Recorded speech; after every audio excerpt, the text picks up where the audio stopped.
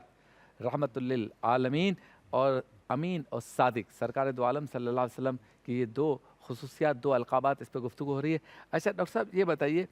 کہ منافق کی ایک نشانی یہ بتائی گئی ہے کہ وہ جب بھی بات کرے گا تو جھوٹ بولے گا، اور یہاں جب صادق یا صداقت کی بات آتی ہے تو یقیناً اس کی نفی ہوتی ہے کہ ایسا شخص ہوگا جو صرف سچ بولے گا. اب بعض ایسی صورتیں آ جاتی ہیں کہ جس پر اس دور کے جو تقاضے ہیں، ہم اسے مادی دنیا کہہ لیں یا حالات حاضرہ کہہ لیں، کہ اس میں کہیں نہ کہیں جھوٹ ہے ہی. لیکن کیا اس طرح کے چھوٹی چھوٹی سی باتیں جن کو ہم جھوٹ تو کہہ سکتے ہیں، کسی شخص کو پھر منافق بھی کہہ سکتے ہیں کہ یہ منافق ہے، یا عادتاً جھوٹے کو کہا جائے گا؟ بات بات پہ جھوٹ بولنا، ملکی حوالے سے، دینی حوالے سے، اسی کو منافق کہا جائے گا؟ بسم اللہ الرحمن الرحیم. جھوٹ تو بہرحال جھوٹ ہے، چھوٹا ہو یا بڑا ہو. مذاق میں بھی جھوٹ کہا جائے تو وہ جھوٹ ہی کہلائے گا. ہاں، البتہ یہ جو منافق والی بات ہے، تو منافق ایسا شخص ہے کہ جو عادتاً جھوٹ بولتا ہو، جھوٹ بولنے پر اسے کوئی ندامت اور شرمندگی نہ ہو، اور اس کا مقصد جو ہے لوگوں کو دھوکہ دینا ہو. بعض اوقات آپ کی کوئی مجبوری ہوتی ہے، آپ کسی شر سے بچنا چاہتے ہیں تو مصلحتاً جھوٹ سے کام لے لیتے ہیں. لیکن ایک ایسا شخص جو دراصل دوسرے کو نقصان پہنچانا چاہتا ہو اور وہ ایسی بات کرے، یعنی دھوکہ دے، تو پھر یہ جو ہے وہ منافق ہے، جو پورے معاشرے کے لیے بگاڑ ہو، ظاہر ہے کہ ملک وہ کے لیے، ایک ریاست کے فرد لیے. کو بھی نقصان پہنچائے گا، اور اس سے بڑھ کر جو ہے پھر وہ معاشرے کے لیے بھی نقصان دہ ثابت ہوگا. جبکہ سچ کا حکم جو ہے وہ ہر حال میں دیا گیا ہے کہ الصدق ینجی، کہ سچائی ہی ہے جو آپ کو نجات دیتی ہیں، اور والکذب یہلک، اور جھوٹ جو ہے وہ ہلاکت کی طرف لے کے جاتا ہے. تو اللہ رب العالمین کا جو ارشاد ہے کہ ان اللہ یامرکم ان تؤدوا الامانات الی اہلیہا، کہ اللہ تعالیٰ تمہیں حکم دیتا ہے کہ اہل امانت کو ان کی امانتیں سپرد کرو. تو اس میں امانت بھی شامل ہے اور صداقت بھی شامل ہے کہ آپ پوری سچائی کے ساتھ جو جس کا حق ہے، جو بات جس تک پہنچانا ہے، وہ آپ اس تک پہنچا دیں. اور یہ جو دونوں صفات ہیں، صداقت ہو یا امانت ہو، یہ پوری زندگی کا احاطہ کرتی ہیں.